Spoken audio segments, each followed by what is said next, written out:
Bonjour et bienvenue dans Pensée du jour. Pensée du jour, c'est une émission, c'est une série de vidéos où quand j'aurai des petites pensées, j'essaierai de les analyser avec toi. Je sens que je risque de me prendre. Là, tu vois la pensée du jour, il y a le chat de la voisine qui est en train de faire grimpette sur l'arbre que j'ai à côté de moi. Et je sens que je vais me prendre un chat en pleine poire. Ça va être comique. Je sais pas, je sens pas ce coup-là. Tu sais le chat du groupe. Tu sais le chat, je sens pas le coup. Attends, je vais essayer de te montrer ça. Je suis pas sûr qu'il va pas se casser la figure. Attends. Parce que là. Regarde. Ah oui, il est le chat. Je peux te dire que là, si le chat se casse la figure, je me le prends en pleine poire. Ça, c'est le chat de la voisine, tu vois. Il vient nous voir. Alors, tu vois, on va rebondir sur ça. Attends, je te repose sur ton portique. On va rebondir sur ça. Et il est vrai que les animaux, maintenant, de nos jours, sont beaucoup plus libres que nous. La preuve, le chat de la voisine vient nous voir, ça ne nous dérange pas, ça nous fait un peu d'animation, mais ça nous montre aussi que l'animal, lui, il est libre d'aller se balader où il veut, il n'est pas conditionné, il n'est pas, si tu veux, cloisonné dans quelque chose d'architecturé, de réglementation, de loi, de choses comme ça. Et l'homme, qui n'est rien d'autre qu'un animal, soi-disant plus évolué que les animaux, et bien lui, il s'est créé des lois. Tiens, viens là, le chat. Tu viens le chat? Non, tu veux pas le chat? Bon, tu veux pas câliner le chat aujourd'hui? Bon, donc l'homme s'est créé des lois au fur et à mesure du temps, qui fait que ça a cloisonné ses congénères dans des réglementations, dans des choses comme ça. Et finalement, il y a beaucoup de personnes qui sont moins libres qu'ils étaient il y a quelques années en arrière. Tu peux demander à certaines personnes d'un certain âge, ils te diront bien que par rapport à leur jeunesse, ils ont moins de liberté. Et c'est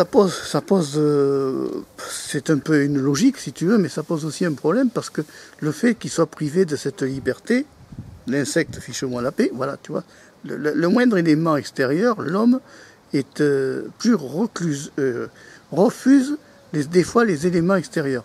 Et ces éléments des fois extérieurs peuvent amener du nouveau, ou des nouvelles idées, ou des nouveaux principes, ou par exemple, je sens que on va avoir des aventures avec le chat de la voisine. C'est rigolo. Bon, c'est pas, ça fait d'animation. Et donc, si tu veux, c'est un problème. Parce que de nos jours, les hommes ne sont pas capables de s'entendre. Mais si on observe les animaux, c'est pas mieux. Parce que quand le chat de la voisine que tu as vu tout à l'heure rencontre un autre chat dans notre terrain, je peux te dire qu'on assiste à un théâtre de courses à la poursuite et de bagarres qui sont plus qu'exponentiels. Donc, c'est là qu'on voit que même le chat de la voisine a la notion du territoire. Et là aussi, chez les animaux, que ça soit chien, chat, veau, vache, cochon, tu auras toujours une notion de territoire. Et ces notions de territoire font que chaque animal, ou chaque humain, c'est pareil, vont se bagarrer pour avoir le territoire de l'autre ou sauvegarder tout simplement son territoire. Et c'est quand même dans l'espèce de l'échelle de l'humain comme de l'animal, c'est un point commun qu'on a avec les animaux, c'est que les humains ont besoin d'avoir des territoires et que s'ils ont un certain périmètre qui leur appartient, eh bien certains humains, ça les rassure. Voilà. Et le problème du chat, c'est pareil, c'est parce que le chat est habitué à venir chez nous malgré qu'il ne soit pas à nous. Et il a un territoire, si tu veux, qui pour lui, il considère que c'est un peu chez lui, puisqu'il est accueilli, câliné, pouponné, enfin tout ce que tu veux, tout ce qu'un chat mérite de recevoir normalement. Et donc, c'est intéressant de voir que certains animaux sont comme nous, comme les hommes, c'est-à-dire qu'il n'y a pas tellement de différence par rapport à l'humain. Et c'est cette barrière-là qui est intéressante à analyser parce qu'on se rend compte que nous, les humains, nous allons des fois chercher des conflits qui pourraient être proches des animaux. Donc, si tu veux, c'est une corrélation intéressante à étudier. Et dans ces types d'analyses-là qui sont intéressantes à faire, c'est de se dire que, bon, si l'humain un jour redevenait un animal, eh bien, est-ce que finalement, il serait si aimable que ça? Et est-ce que certaines personnes de notre société ne sont pas déjà revenues des animaux? C'est une réflexion à se poser la question, parce que quand on voit certains comportements de certains humains, on peut se demander si certains ne sont pas devenus justement des animaux. Parce que certains sont propres comme des porcs, animal, parce que la propreté de l'humain est quand même de plus en plus, pour certaines classes, pas tous, mais c'est quand même désespérant. Quand tu vois certaines forêts, dans quel état ça se dégrade, quand tu vois comment certains font la guerre pour les territoires, c'est dommage. On aurait aimé que tout le monde s'entende. Attends, je découvre un truc là. En live, je découvre un truc. Quand je serre une bague, c'est pour serrer. La bague sert à serrer le grand progrès dans cette vidéo, tu vois, en direct. Quand j'ai une barre, j'ai un pied photo, et j'ai une barre crantée avec une manivelle qui monte et qui descend. Et je viens de découvrir à l'instant qu'il y a une bague qui sert à serrer cette barre, et ça bouge plus. C'est épatant, il va être fixé dans le bon axe. Donc, si tu veux, les histoires des humains, c'est compliqué. Parce que, regarde le problème qu'il y a entre les hommes et les femmes. L'homme a une façon de penser, la femme a une autre façon de penser, et chacun des deux protagonistes va pas forcément échanger des idées. Et qu'est-ce qui va se passer? Il va se créer une relation de conflit entre la femme qui veut savoir et l'homme qui ne comprend pas toujours ce que veut savoir la femme. Et comme ça ne communique pas, ça crée des conflits et ça crée des guerres. Bon, entre hommes et femmes. Ce n'est que deux personnes. Cet état-là peut se multiplier. Si on fait ça à l'échelle d'un groupe, c'est pire. Parce qu'en fait, le problème qu'il y a, c'est que le groupe, tu as toujours un chef qui va vouloir toujours dominer le groupe. Et ce pouvoir de domination va amener les autres à se forcer à se soumettre. Mais, dans le lot du groupe, tu n'auras pas forcément des gens qui accepteront de se soumettre. Et au fait, ça tourne où je parle dans le vide.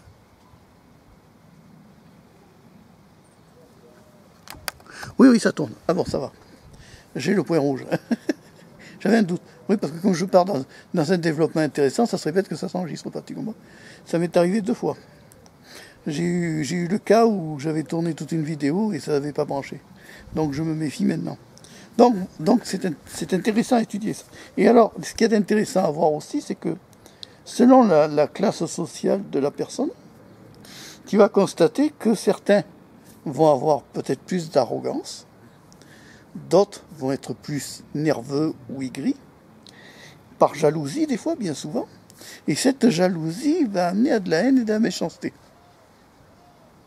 Or, au départ, chaque humain est né de la même façon. C'est-à-dire que chaque humain est né, passé par la choupinette de sa mère. C'est toujours pareil. C'est-à-dire qu'il est passé au même endroit. Il y a eu une égalité entre humains par la naissance.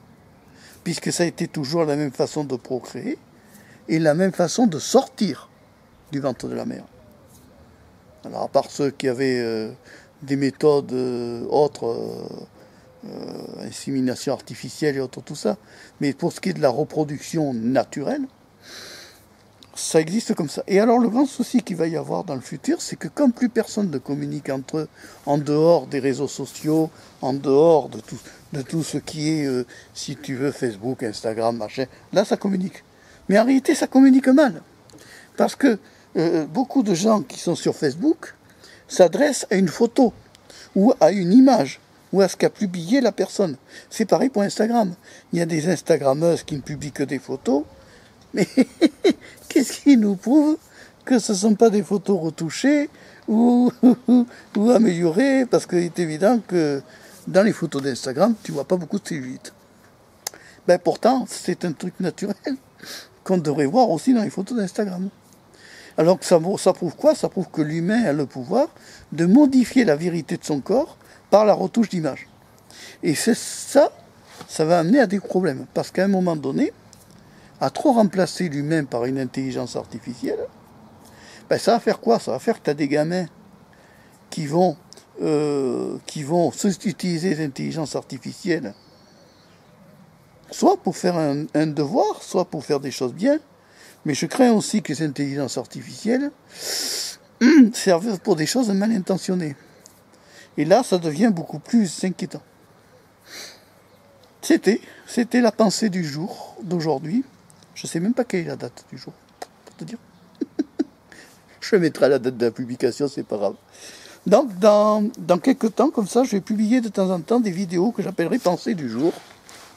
Et on discutera comme ça, en tête à tête, de points de vue, d'idées, de choses comme ça. Et tu vois, ça donne ça. Voilà, ça donnera des vidéos comme ça, à bâton rompu, un peu moins informatique, un peu moins nature, un peu plus à la réflexion. Voilà. Allez, si tu as aimé la vidéo, tu peux la liker, tu peux aussi t'abonner. Toujours à Marc Péchaud 3, la chaîne de la diversité. On se dit au revoir, à bientôt et merci d'avoir suivi la vidéo jusqu'au bout. Ciao!